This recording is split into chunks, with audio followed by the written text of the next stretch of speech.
सबको बताओ सूर्य ग्रहण कैसे लगता है, बताओ। एक राक्षस था राहु केतु, जब समुद्र मंथन हुआ और उसमें से अमृत निकला तो उस अमृत को सभी देवता आपस में ही बांटने लग गए।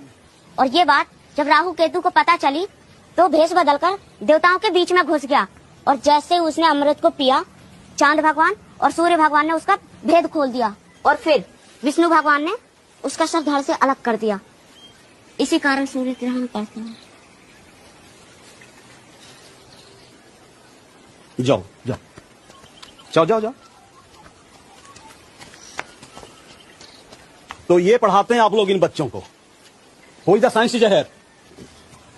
सर लेकिन मेरा विषय तो वैसे हिंदी है।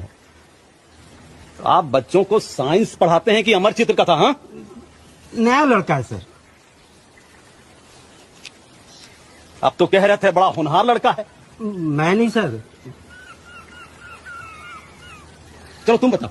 सर आकाश में चंद्रमा धरती का चक्कर लगाता है और धरती सूर्य का। ये गलत बोल रहा है सर। धरती सूर्य का चक्कर कैसे लगा सकती है? धरती तो शेषनाग के सर पर विराजमान है। अरे चुप रह राहु, नहीं तो मुझे ही ग्रहण लग जाएगा। अरे इतना जल्दी कैसे आ गए? तबीयत तो ठीक है? हम स्कूल नहीं जाएंगे, मास्टर लोग पगला गया है। कौन मास्टर? सबके सब। हाँ हम पागल, सबके सब मास्टर पागल, एक तुम ही हो जो समझदार हो। सही कह रहा हूँ। हाँ।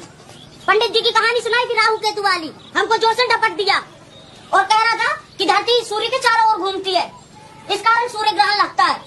और तो और कह रहा था कि धरती आकाश में लटका हुआ है। बता, कोई चीज आकाश में कैसे लटकी रह सकती है? ये देख, चप्पल तो नीचे गिर गई ना, ये तो नहीं लटका रहा आकाश में।